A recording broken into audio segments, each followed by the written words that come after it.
Hey everyone out there, Indie Adam here. I'm with the one and only Erika Frase, somebody I've been trying to connect with on our little podcast interviews here for quite some time.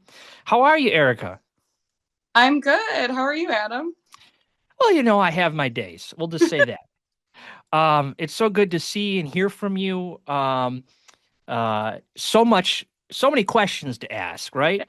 Finally Um, doing this. what was that? We're finally doing this. Yes, I feel like we've been talking about doing an interview together for quite some time. Yeah, definitely. So, um, let's just get right into it. I would like to ask before we kind of really start going over the questions that I'd like to ask is the biggest one, of course. You started when? What year did you start in this local film community? I think I was figuring that out earlier. I've been around the industry here for about 13 years now, yeah. You have such a unique story too, because the thing about you that really impresses me amongst many other actors and actresses is the fact that you have literally worked with everybody. I feel like you've worked with everybody. Yes, I did. I'm very grateful for all of the opportunities I've had. I guess since it's been like over a decade, I've had an opportunity to work with some amazing filmmakers in Buffalo. Like, there's such an incredible community here. So, Yeah, and that is something I think that is something very special about you is you literally can go to almost anybody's set. I think you've been on almost anybody's set. I think you've learned obviously what sets you like and don't like, of course, but that's a little trial and error that we all have to experience. But when you're developing like a character, do you like rely on more research or collaboration with the director or the cast? How do you like prepare for something like that? I think it's a little of both. I mean, some directors allow things to be more open and you can build your story. So I usually like to build a backstory, just all the interesting characteristics that make that character who they are. What were they doing the day before the scene that happened? What are their ambitions and passions, even their childhood? What was that like? Um, it's storytelling. Anything honestly that I've done is just I just have a passion for storytelling. So how do we build that story to create that character to be a real person? What's also unique about you, and many people probably do recognize this, is you don't really have a excuse me, genre of stories you like to be a part of. You've been a part of horror, you've been a part of, romantic comedy. I mean, I think you've done almost every genre, and correct me if I'm wrong. Yeah, I mean, my bread and butter is definitely like the horror kind of like very dramatic. I do enjoy those. I enjoy all genres, but that one I know is my bread and butter. And Which I one? uh just like the horror genre, like The Chauffeur, that is my bread and butter right there. Audrey, she was my dream role I got to play as the final girl. She's put in this nightmare, like she starts on cloud nine in the beginning of the film, and then she's put in this nightmare with her friends, and then eventually has to just fight off that fear and get that strength at the end of the movie. And that is what I'm all about. Those kinds of films where there's a strong, independent female character and a great storyline with it. And I do believe, and you can correct me if I'm wrong, because I want to dig into this question a little more about this film. I do believe that Buffalo does have good directors that really help, not help, I don't want to say help, really give deserving actresses their moment to shine. I think there's a lot of strong actresses in the local scene, and I think you are probably standing out as one of the best, of course. You and we connected in 2012. That's Oh, when we met, right? uh, According to the transcripts, of course. yeah, we were picking the timeline last night, and I was like, oh wow! So I met them first, and then these are the OGs. It was awesome. And one thing I do want to talk about the show for more, Yes, but I just want to say one thing.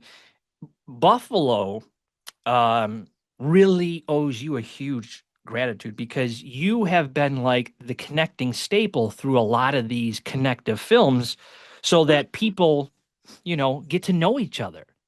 I I'm appreciate that, but it's Buffalo that I owe the thanks to, honestly. Like I've lived outside of Buffalo. I've had the opportunity to work with other film communities, and there's nothing like the Buffalo film community. It's not. Like, I was gone 5 years in Hong Kong.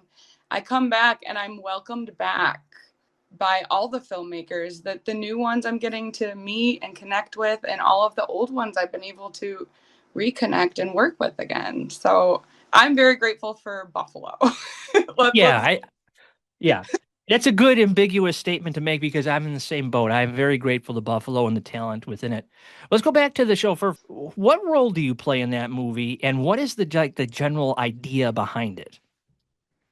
So the chauffeur is kind of like a slasher kind of classic film, except there's the modern twist to it's about an Uber driver, similar to Uber, but it's called the chauffeur, is an app. We are celebrating. Uh, I just got engaged and we're very excited about it. And we call an chauffeur Uber to pick us up, and then our cloud 9 moment turns into a crazy nightmare. Maddie McDonald, he plays the villain in this. Invited to a birthday party that he never had as a kid. It becomes very terrifying and what you would walk into if you were in a nightmare, for sure. Taylor Martin's the director of that film, and I Yes. got the opportunity to speak with her about that film, and I even got a little bit of a advanced look at some things, even though I'm not allowed to say that. So you didn't hear that. Your brand has created something where people just want to come out and see you in something. You know what I mean? And which is really great, by the way, when you're an actor. Um, let's I'm looking forward to the premiere on that, by the way. But let's kind of switch gears if you don't mind a little bit and just kind of like talk about more of like the industry perspective of your time within the industry because you may have mentioned that you worked in Hong Kong before. You did film in Hong Kong and then you did film in Buffalo, obviously, but sometimes you just always come back to the roots, you know? A lot of Um, man, I mean, there's a lot going on in Buffalo right now, so it's a good time to be back. yeah, I think the film community has really exploded as of recently. That's for sure. Those that are driven to be actors put a lot of pressure on it. Buffalo is still a developing film industry. Like, the bigger movies that are coming here are casting some locals, but we're kind of in the same spot that Atlanta was when I was living there, where like there was this blooming film industry and a lot of stuff started filming there, but they still were hiring people from LA. Yeah. They don't trust Buffalo locals to the extent of hiring them for everything just yet. So I think the misconception is the pressure. You have to just kind of breathe and not feel that pressure as much. I know when I lived in Atlanta, I was very young and I felt the pressure. I'd go to these agencies, they tell me to lose 10 pounds, you know? If you are right for a part, it won't matter how you look, according to an agency. A Mm. director has a vision of what they want in a character. And if you are the vision of what they see when they see your audition tape, and it's because you are doing you in the tape, and it's authentic, and it is who you are, which makes it unique, that is enough. You don't have to worry about what is the director going to think? How do I break down this script so they will like me? Honestly, you're going to get a lot of no's that way, but then you are going to be the right thing for one person. For example, and I am so very grateful for Taylor Martin for this. I was the vision for Audrey. And I just went in, looked at the script, kind of saw the vulnerability. Like, the audition tape was, the scene was like one of the most vulnerable scenes for Audrey in the movie. So they really were looking for that and the subtlety of it as well. And I guess that's what they were looking for, because I just did my best with the audition, sent it in, and I was right for the part. Like, and I'm so grateful for Taylor Martin for giving me that opportunity. I really enjoyed Audrey, but I'm saying this because I never had that experience before. where I sent in a tape and someone was like, yep, that's who we're looking for. But it does happen. And if you Mm. talk of like the very famous actors and actresses out there, that's happened to them too.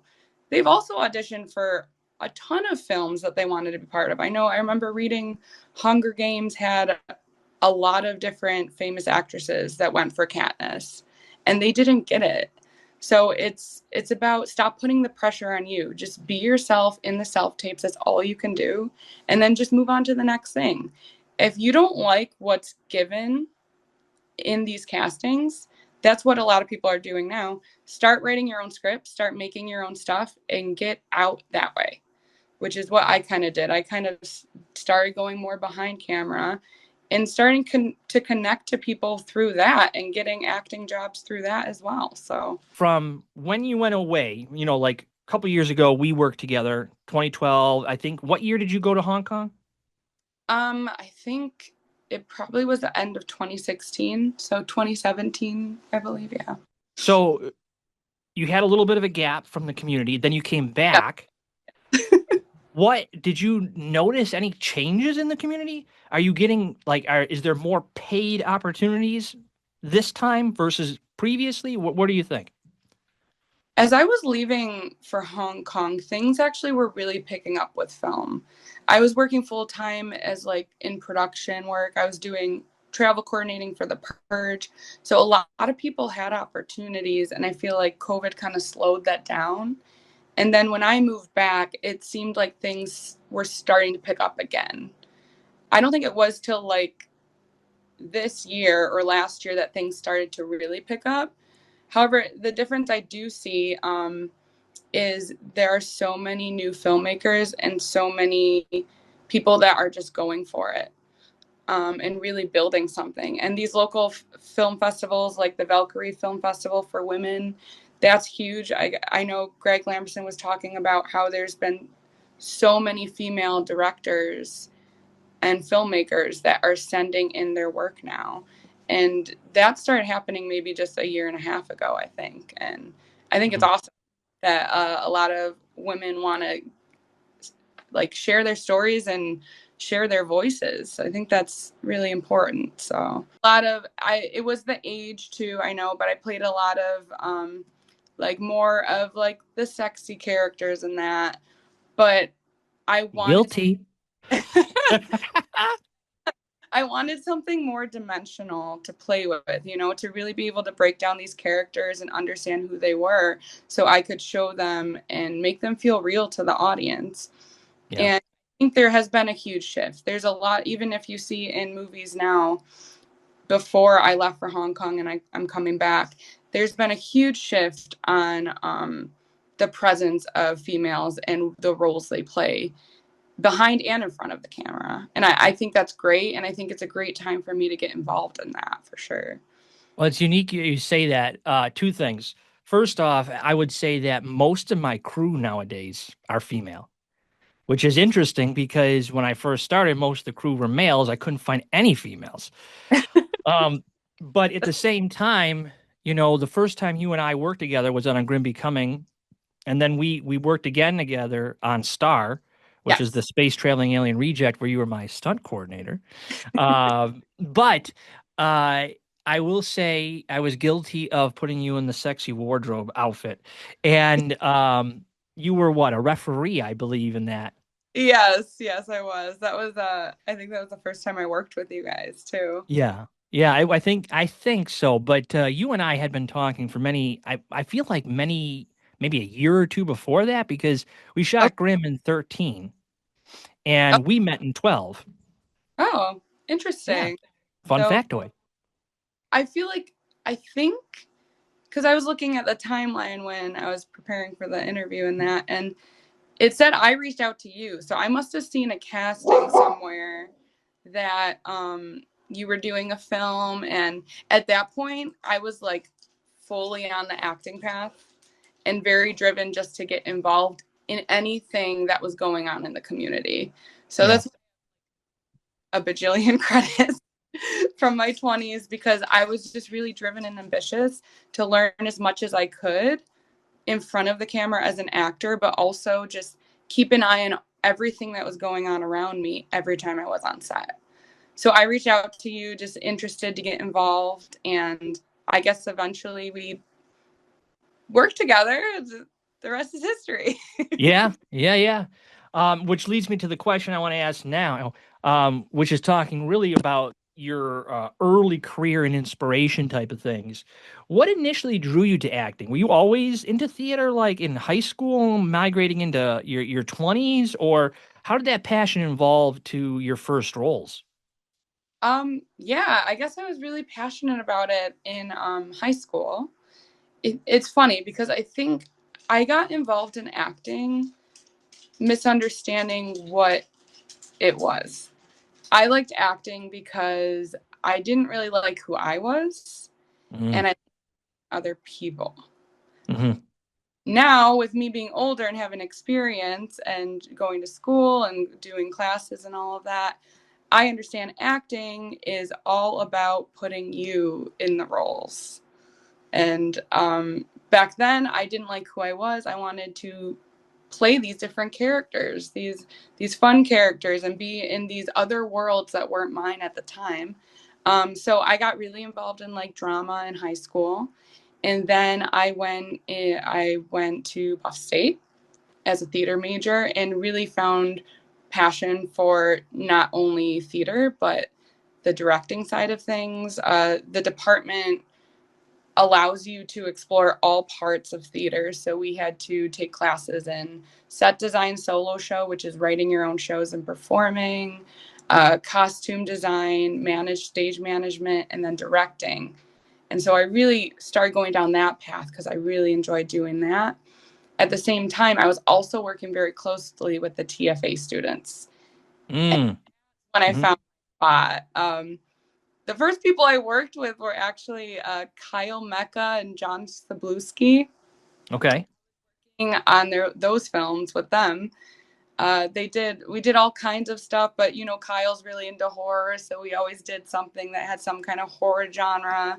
He wrote a film called Private Property that it was just good memories. We were talking about it the other day at the expo, but that really drove me to the path of, okay, this is what I want to do. I like doing theater, but there's just something magical when you're in front of the camera and everything just disappears around you and you become that character that I just loved. Got older, I started seeing and seeing the whole process of storytelling and the production and just fell in love with all of it. So now I'm doing all of it. Yeah. Yeah. Well, with that, like talking about techniques and stuff in your craft, because really you've created your own craft, your own technique. Um, I know when I first started, I wanted to be an actor, and no one, there was no directors to, to direct me, and thankfully, I did not follow that path. But can you share a moment when you felt truly emboldened or where you felt embedded into that character during a film? Is there a film that really stands out to you where you really became that character while acting? um, I would say two. 100% chauffeur is Audrey. Um, Audrey was going through a lot in that film, and personally, I was going through a lot. And I think I was going through that path of overcoming fear and pain the same time that Audrey was in the film. So that was a very interesting journey. If you see the film, I think you'll understand a little more if you know my backstory. Can't say too much, but Oh, you'll totally understand when you see it. It was very challenging because of that, but it also allowed me to really express and like just be consumed by that world that I was in, which was really cool. And we had to she's in a sense of like fear and trying to find strength by the end, but I had to stay on top of it, like to stay in it. So I yeah. would, even when we yelled cut, because I mean, you've seen some photos, like we're kidnapped, we're in this barn tied up, and we're in this like horrible situation. So I had to stay in that state of emotion. Um, once I get on in front of the camera, I'm very driven and stubborn and want to stay in that moment, and just to stay professional and to really portray the character so the audience can believe what's going on. One thing I've always been so like enthralled with you as an actress is like, as far as I can tell, and you know, this is part of your acting experience or your acting abilities. I have to say, ever since I've known you, you've come to set confident. We've talked and you've been confident. There hasn't ever been a moment where I have felt like Erika doesn't know where she's going with something, or like you know what I mean? Like, I don't, Erika doesn't know how to approach a character. Like, you and I have talked for many roles over the years. Yes. Um, and a lot of people don't get to see or hear about that because that's all like in like private talks and stuff. And I guess the question I would kind of like bring us into with this is, you know, I don't think you've ever been shy, is what I'm trying to say. Although I do feel like you're trying to say that you might have been a little shyer in the beginning. I never saw that. I no, I don't think I was shy in the beginning. I was more social in the beginning. I was friendly with everyone, which is I don't regret doing that, honestly. Like that has helped me and allowed me to work with everyone, like you said, all over the film community. And I've personally have stayed away from the politics because there's always politics anywhere you go. Mm, Happy for the opportunities and grateful to learn and to be able to work with some amazing filmmakers and other talent that is here. It's just I've just been grateful. I've just had the attitude of being grateful for opportunities, and if I'm cast, then I have to have my responsibility of doing my thing, you know. So, but I'm glad you think I'm so confident. When I was younger, like it's there. Like everyone second guesses and doubts themselves. oh I'm not yeah. much anymore. I'm very sure of who I am. And there I was still trying to figure out who I was in my 20s. Mhm. Um, with all of the experience I've had and all of the things I've gone through, even in the last couple years, has been insane. And it's made me who I am. And now I know who I am. Back then, I still was trying to figure out who I was. I liked that I could hang out with people and be friendly and get to know more people. I guess I have always been a sociable person. Now I'm just more, I guess I can be introverted sometimes. I like to be a homebody and Me too. uh, Yeah. because when I first came back from Hong Kong, I was definitely dealing with some personal things. And it was very difficult, especially because I was dealing with these things while starting a company. Mm. Um, so I definitely disappeared from the rest of the world. And I didn't feel like myself. I didn't know who I was at that point. I was coming back to Buffalo. I felt like I was on pause with the community since I left for Hong Kong, and I felt lost. So I'm saying this because I don't want everyone to think, oh my gosh, she's confident, she can overcome and whatever, you know, like yeah, I am confident. And you can overcome whatever, by the way. You are one of those people I know personally that can overcome whatever. But go ahead, please. Yeah, maybe I was saying that wrong. I'm trying to like, I guess I because I'm know. old now and want to be a good lesson to everyone and to show that like I'm definitely flawed. I definitely have doubts. I definitely have struggles, but I try to leave that all aside when I walk into the room to set, to work, or in front of the camera. Erika leaves, Yeah. part of Erika's world leaves, and whatever's in front of the camera is what's needed for the character. So, But do you have any like rituals you do before stepping on to a set that help you center like your nerves or to center you as a person?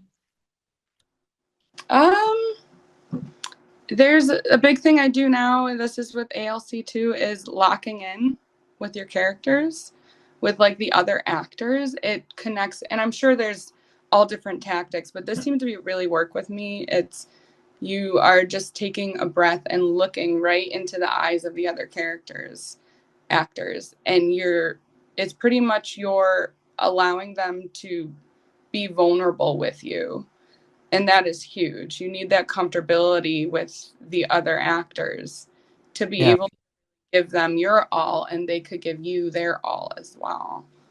If you could take any role in any project, past, present, or future, what would your dream challenge be? Like, what would that role look like? It could be any film, mainstream, indie, musical, Western. um, Something that's really action driven. My background is in stage combat. I've done some stunt double work. I am taking Taekwondo again. So something that has like a amazing storyline for a female character, but also action driven. I'm all about that. I will do my own stunts and would love to get back into that for sure. Yeah, you definitely. I've worked with you, like we talked before, on Star, Space Traveling Alien Reject, which is not one of my favorite films, but nonetheless, there is some good things in that movie. And one of the good things is there's this fight sequence that you coordinated. There's actually a couple. Oh, Um, you did the space zombies. Do you remember yeah, this? for that. Yeah. Space Zombies, you did the when what's his name? Devin, I think it was. He walks into like the barn. You did the whole like coordination of that. Remember that? Yeah, I did. Yeah. And then you also did, and I don't know if you've seen it recently, because I did a new updated edit to it. And if not, I'll send it to you after our conversation. But Okay. you also did the Jimmy and Richard Satterwhite fight scene in the kitchen. Remember that? Richard saw me at the 48-hour premiere and he came up and he's like, "Remember when you did coordinating for that knife scene for me?" I was like, "Wait, I, yeah, I do remember that. Okay." So that was three. I don't think you did any more on that film. Okay. I Um, could be wrong. no, I've been running fight workshops. Not since we did one in October last year, but I work with a good friend who is an amazing stunt person in Atlanta, and he owns his own fight company too, called Hmm. Creative Arts Training. Wait, one more time. Say it again. Creative Arts Training, and he teaches people how to fight, whether it be, and also helps them get certified. So you can get certified for unarmed, for stage combat with sword, rapier, broadsword. I was certified in all of those in school. I tested and got certification for that. Of course you did. Because you're Erika Frase. You got it all. You're the I package. loved playing these powerful characters because maybe I feel like I didn't have a lot of control in my life, but on stage and playing these characters, I could. So having that power of knowing how to fight and having the storytelling to do that as well was awesome. And it branched me off into stunt work. Like I did stunt double work for Emily Bolger in Emily. That kind of Yeah. branched me off. I did some stuff for Mercy. But going back to the workshops, so we would do workshops that would get actors comfortable in action scenes in front of Mhm. camera. So we'd have 3-day workshops where the first day we would teach them the basics. Justin Kroll would be the one teaching and I would be assisting because he is the one with the crazy experience and training. And Brandon Williams also helped us when he was here in Buffalo too. And the first day they do basics, second day they would learn the choreography, and third day we would put them on a set with a full film crew, makeup and everything, and we would shoot their scenes and give it Mhm. to them so they would have it for their reels. And it was awesome. I'm hoping to bring it back because it turned out really great. And yeah, so I'm definitely invested in like the stunts and things here too. Yeah. Yeah. One of the questions that I always seem to ask filmmakers is like the juggle element. How do you juggle between auditions, acting, and everyday life demands, or even just a normal job, if you have such a thing? um I recently shifted from like a regular job. I was a full-time cleaner at UB. Not an ideal job, but good benefits and allowed me to work on my murder mystery company. But honest, and I'm working for Great Point Studios. I'm in production there and do locations for the Christmas movies that are filming here. So that's very exciting. But whole juggling part, still trying to figure that out. All right. I don't have much of a social life. I have always been someone that has a crazy work ethic. I like working, and I'm very ambitious. This is the time to do it. Hmm. Um, I don't have a family just yet. I so it's focusing on how I can build up my life, so when I do have a family, it's something I can incorporate and have my kids look up to me for as well, something that they're proud of me for, that I've built something. But yeah, so I do see a lot of second generation starting in the local community. John Rena's son was in a film. oh Um, Maria Braun, her yeah, daughter, I was always in have a film. involved, and that's awesome too. I think it's great that all these families get to work together on it. It's Hmm. cool. Hmm. Okay, so let's get into some more about the Erika Frase from you Okay. started just looking at the IMDb element of things, okay? Um, Emily, that was your first project locally? No, that was my first like stunt double work I did. So the bigger named things are up on there, but I think I chose like the three main ones I put was Emily because it was showed my like stunt experience side. Yeah. Hmm. And my first film ever was Model Hunger, I believe. That was credited. That was my first audition. It was with Debbie Rochon and Greg Lamberson, and that got Hmm. involved in the community. I was already doing some TFA things, but then that got me into Newcomb High. And Hmm. in High, I met a lot of people that I still am close with or work with very closely. Sam Qualiana, I worked on all his films after I met him on Newcomb High. And that put me into contact probably with you, probably with John Renna, Sam Qualiana. I'm trying to think who else I worked with. I do Uh, adore Sam, by the way, and I was, I'm I'm hoping to do an interview with him. pardon? I'm hoping to do an interview with him someday soon. Oh, good, because like his experience is crazy. Like he writes his own books and his own audio books and has scripts and has following and fans in Japan for his shark movies and that. So yeah, he'd definitely be someone worth talking to about experience. And he's on the production side too. And he is one of what I like to call the founders. I consider you one of the founders, by the way. And not founders in the sense that we found film. No, no, no. Founders that organized, created the community that it is today. You know, film has always been sporadic around Buffalo, but it only became a community with a very select number of people that kind of like connected, and it started branching out from there. Which leads me into a couple questions here with this, of course. Um, so we talked about Emily migrating into the incident at the Kingsbury house. Can you talk about that at all? Because I did see that film, really enjoyed it, and you got to work with Sam. Yeah. Oh, I know. It was great because Sam is a really good actor, but I've never seen him in an element quite like that, like the character he was.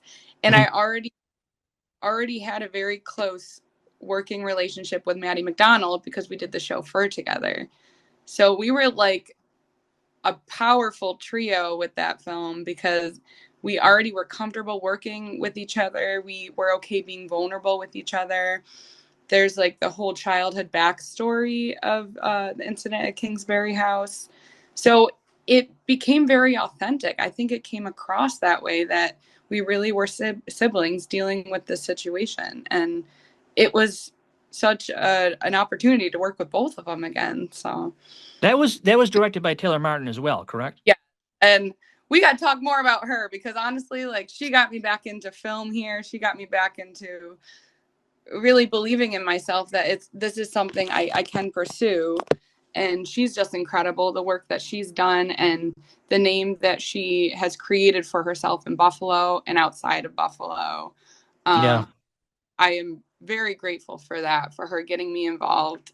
I told her anything she's doing, I want to be involved with because she always has a really strong group of talent, Hmm. some filmmakers and crew behind her that are just huge support and respect her 100%.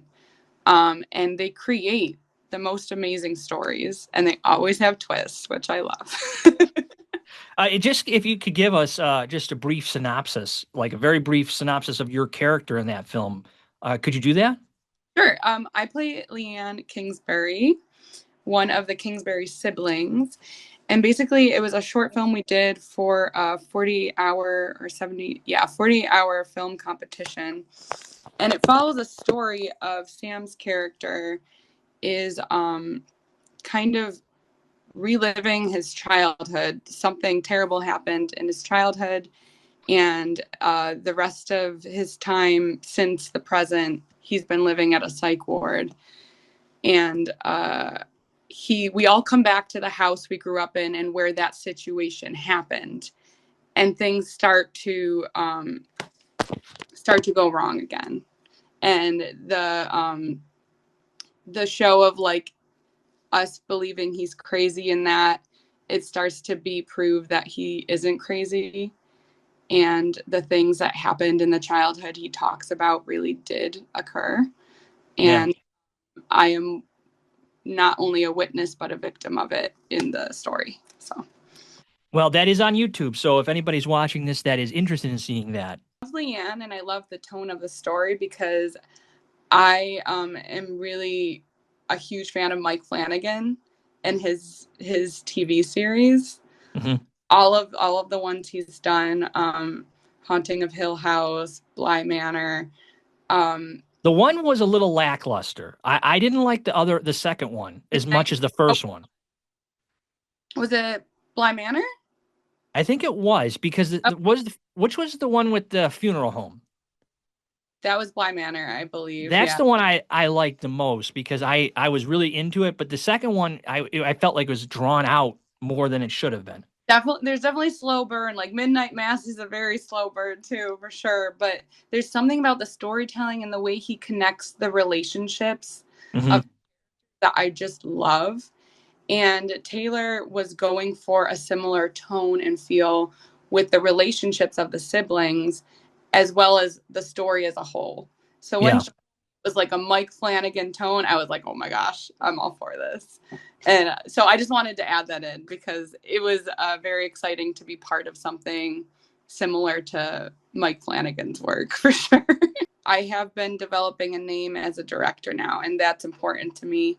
And I'm looking forward to seeing the other work I create for sure. I think we all are. And now to the topic that Yes. everybody's going to want to know, the paradox payout. That Yes. is that your first directing gig? With my eye-catching events company, yes, I did a short film before I left for Hong Kong called Father, and had an amazing cast and crew for it. But it was music driven. There was no dialogue. We had some really cool elements. We turned Silo City into Syria because the character, one of them was a Syrian refugee, so that was really cool. And Matt Quinn shot it. He's another amazing person, along with ND Studios, Matt Nardone. Oh, Matt Nardone. Yeah, I've worked with him. Yeah. Those are all the people that kind of like I have to thank as well because they got me involved doing a ton of production and coordinating work in Buffalo a while ago as well. But yeah, I would say I'm pretty happy how that turned out. But this, I'm very proud of Paradox Payout. We had a killer cast and amazing crew too. So before you give us the premise, because I would like to hear a little bit about the premise of it so we kind of have an idea about it. I just want to mention something that was said to me about it. Originally, this was a creative exercise that morphed into a film. yes, so in classes for ALC, we were doing like improv exercises where we go up and we have a situation and we have to develop these characters on the spot. And that really allowed us to play with different characters that opened up a whole world for writing and creating and for auditions too. The concept was, I know Shelby mentioned this a little bit, but the concept was we were two female bank robbers, and that was a situation. And I really enjoyed working with Shelby. I thought we had amazing chemistry. I really liked what we were able to build together in that scene. Hmm. And basically, I went to her and I'm like, I want to make this. So I ended up, eventually, we were talking about who was going to write it in that. And eventually, I added the sci-fi element and the action sequence, which is very important and something I'm passionate about in my writing. And then came up with the paradox payout. So Are you happy with how it turned out? I'm very happy how it turned out. I think it is a great representation of who I am as a director and a writer and a producer, and what I can do with little to no budget to show like I'm what I could do with like a full budget, and Hmm. allowing so many people an opportunity, which is really important to me, to give more talented cast and crew here work in Buffalo. That's what she said, because she said originally it was you and her that you were considering on playing the role. Yes, I loved Violet. I definitely wrote Violet for me. Hmm. Um, it was based on our characters that we created in the improv itself. Hmm. But then I think it started as like a small film, like, oh, I'm gonna make this because I have a TV pilot I want to build, and I want to do this first. I don't want to jump right into a TV pilot. But after writing the script and seeing how important the story was and what I could make of it, I was like, there's no way I can 100% give my all to being in front of the camera and behind. So I made the decision. Also, Tabby is incredible. So I was Small world. that decision because Tabby ended up being cast as Violet. We had a few people audition, and all of them were so great. But Tabby just brought something different to it than what I wrote. Hmm. And interesting. And that kind of gave me more of behind the scenes of what directors see and feel when they're watching auditions. She just she just gave us a different story of the character, and I really liked that, and saw that she could kind of find her own story for Violet a little bit, which I really liked as well. Because that's really important to me, that the actors also have a say in who their characters are and making them for themselves too. And I say that about my murder mysteries too. I give them a full cast layout, like confidential file and a whole storyline, but then I want them to make that character theirs. That's Hmm. me too. Coming from an actor background, I think I understand that a little more, how important that is for actors to have that. Um, That's how I direct. Like I hire an actor for a reason. And that reason is I yeah, want you to bring that character to life. And maybe I have a couple notes here and there, but ultimately you have to become that person. So, definitely. so give us a little bit of a premise about that story, if you don't mind. Okay, so basically, a heist occurs, and there is an unexpected turn where this woman, this main character, Shelby, must navigate the blurred lines between reality and consequence. And there's definitely a sci-fi feel to it, a little nod to Back to the Future. Um, this was a challenging role for Shelby, since like this was her first kind of lead role in a film. She did fantastic, but I also gave her the challenge of having to play Zoe. She's the woman that kind of is stuck in these blurred lines of reality and consequence, and her future self, Zoe, at the same time. There are points in the film where they come into contact with each other, And we had to film it in a way where she would do like part of the scene as Zoe. And we were filming in the snow in January, mind you. So there's all these crazy elements. And on top of that, so she's Zoe. We do a scene. She has to run inside, change, and then she's future Zoe. And she did an amazing job really creating these different dynamics of what Zoe looked like. And after all of the mess and chaos that she had to go through, how jaded future Zoe was and how different they really were. They were two different characters, and it was incredible to see her switch from one to the next. Same thing with Tabby. She had the same, had a similar feel where what does Violet and future Violet look like? How has what has happened in the story affected her to the point where it changes who she is as a person as future Violet? So, Yeah, I can't wait to see that dynamic because she talked pretty highly of it, and knowing how you have to create if somebody's playing two roles, how you have to kind of split the frame and stuff, so you can't go on one side of the frame and all that. I know I saw yeah, some stuff with that, so I've done that my own self, and I applaud you because you know what that is? It's just matting. Basically, you're just kind of like telling them not to go across here, don't move the camera, lock it down, and then you create your performances. yeah. Uh, Anything else that really stands out to you about that film that really like makes you feel proud about it or Um, really anything? I love this. Honestly, the whole group. I love the story.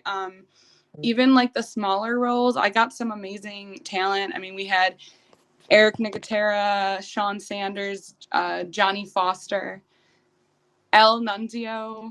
So all of them like are all well known in Buffalo, and I've gotten the opportunity to kind of build these connections either throughout like my past of being in the film community, and also some are fairly new. A lot of them I met at ALC as well. Like I met Tabby there, I met Eric and Johnny. So it's been awesome getting to bring all of these people together, which is, like you said, that's something I do tend to do is I like to bring everyone together. And I think that's probably the best skill that I have as a director. You know what you're good at, and then you get the best of the best to do what they're good at. And that's what makes it that's what made it a great film, honestly. Like I just had so many talented hands behind it. It wasn't just me. So yeah. Sometimes it's hard because when you make a film, you know that that same crew that you had on that film will not be the next crew. It's always like you try to get as many as you can, of course, but Yeah. there's always that stopping point. Um, I did uh, have yeah, of the show. I really wanted to film in January. One, because of the availability of you're people. insane, by the way. I That is a know. rule number one in Buffalo and as a filmmaker. You don't shoot in the winter. I learned my lesson, okay? But Lesson learned. I don't regret it because aesthetically the snow is so beautiful on screen. It's going to look so good in showing in the theater too. So I do not regret it. However, it was very cold. We had to add extra days because of blizzards and wind, and it was not ideal, but everyone was so committed to this project. They saw my vision and they all were they were on board. They wanted to create this with me, and that really meant something to me. But yeah, we had some snow days for sure. You'll see like it was starting to snow and then it stopped snowing. We came back the next day and there was just like a mound of snow in the alleyway where we were shooting, and we're like, what do we do? But everyone, I purposely, like when I was doing the costume designing and wardrobe, I knew it'd be cold. So it was like, how can we have them look like their costuming authentic, but also keeping them warm? So I really was mindful of layers. And when they are robbing the bank, they have a mask on and they have gloves.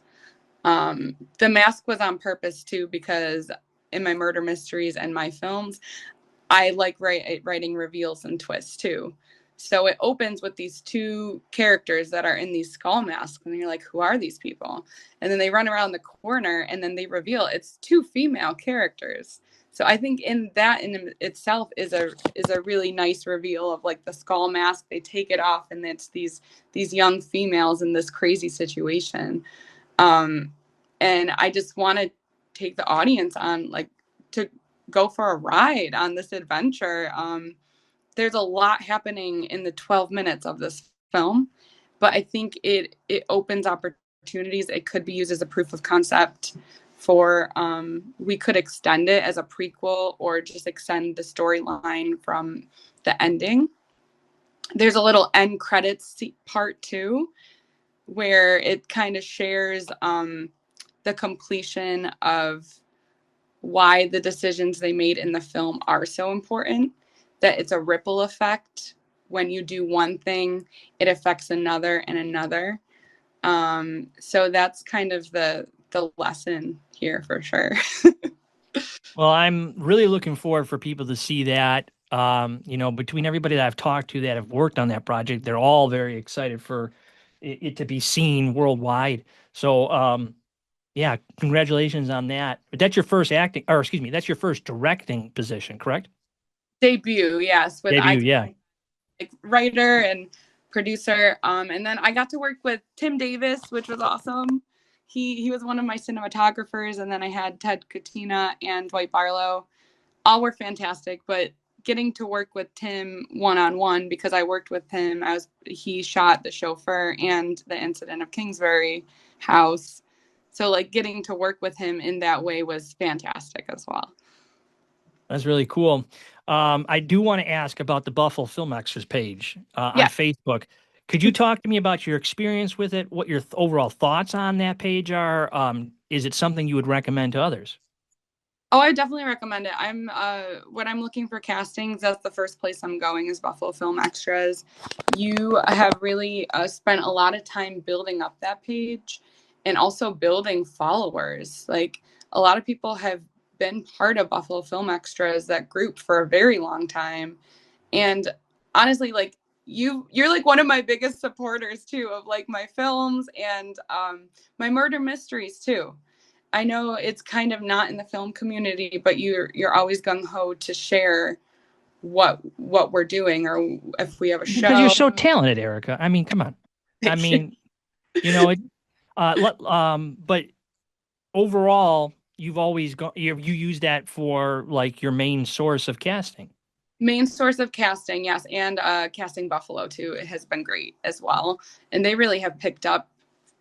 Like they're getting crazy busy, and I'm really thankful for them and thankful for you for having that group. It allows not just like the veterans of the community to know what's going on, but it also helps those who want to get involved and not know how. That's a great space to reach out to people or to see what's going on for sure. Yeah, well, let's talk about that for a second because we haven't touched base on eye-catching events. Can you talk to me about what eye-catching events is and like why you were inspired to start that company? Yeah, of course. Eye Catching Events is my interactive murder mystery company. We do shows all over Western New York. It's a little different than a sit down dinner, it's very unique. It's engaging and interactive and immersive. So the guests become the detectives. We encourage them to dress up in whatever time period. We have 1920s zombie invasion and murder in the Wild West right Murder in now. the Wild West. That one has been, we've done it all year. Like we haven't done 1920s too much this year. It's been zombie invasion and murder in the Wild West. A lot of people have fun dressing up like that. And just being part of the world of the town of Deadwood. Have some amazing actors, all very talented actors in the Buffalo community here. But yeah, so it's broken down. Basically, they interrogate the suspects, and there's hands-on puzzles they need to solve. We'll have different clue stations. So people describe it as a combination of an escape room and an interactive game of Clue. Mm. Um, and I You do corporate events too with it, right? corporate and private events, and then we also do public. We have a couple public ones coming up, but the corporate ones are great because we do. There's team building that's funded for corporate events. Mm. And That's always good. yeah, it's great, but this is a fun way for an office or like a corporate company to have fun while team building and getting to know their other employees. So Well, that is awesome. I have always been nervous to attend one, not because I don't want to, not because of anything, because of you, of course. It's a personal thing. I don't like being part of it. I like watching. Like I don't want to be, and you know me, of course, they're gonna pick on me because I am Adam Steigert, and that's just what oh yeah, happens. showed up, you would totally be picked on for sure. Yeah, totally. We have two public events coming up. Murder in the Wild West is October 18th at the Dale Association. And tickets are available at daleassociation.com, or you can get more info at eyecatchingevents.com. We have another murder mystery show called Zombie Invasion on November 1st at the Buffalo Comedy Collective. And tickets will go on sale for that next week. We're also raffling off 2 tickets on social media, so make sure you check us out there. And any information about booking, eyecatchingevents.com. Okay. Perfect. That's perfect. So let's go to our rapid fire questions. Oh, These no. are something you don't know anything about. You were not given any of these questions in advance. There are Oh, no. 10. You're just gonna rattle off your brain what the first thing that comes to your mind, okay? So question 1, coffee or tea? Coffee. First movie you ever loved? Back to the Future. Oh, excuse me. Dream role you dropped everything for. You Uh, drop. Audrey from The Chauffeur. Okay, fair, fair, fair. Who makes you laugh the most on set? Maddie McDonald, Sam Qualiana. Okay. Favorite Buffalo food spot? Food spot. Oh man, I don't know, Ted's. Okay, fair. Scripted or improv? What excites you more? I like scripted. Improv terrifies me, but I still love it. If you weren't acting, what would you be doing? Directing, producing. Fair. Um, uh, what's your go-to hype song before filming? Anything Avicii gets me pumped. Cool. Favorite horror movie monster? Oh goodness, I don't know. The Ring terrified me. I think The Ring terrified everybody. That closet scene when they open the door and you see the girl with her face, it's just I think that's why I stopped watching scary movies, honestly. one word your friends would use to describe you as an artist. Ambitious.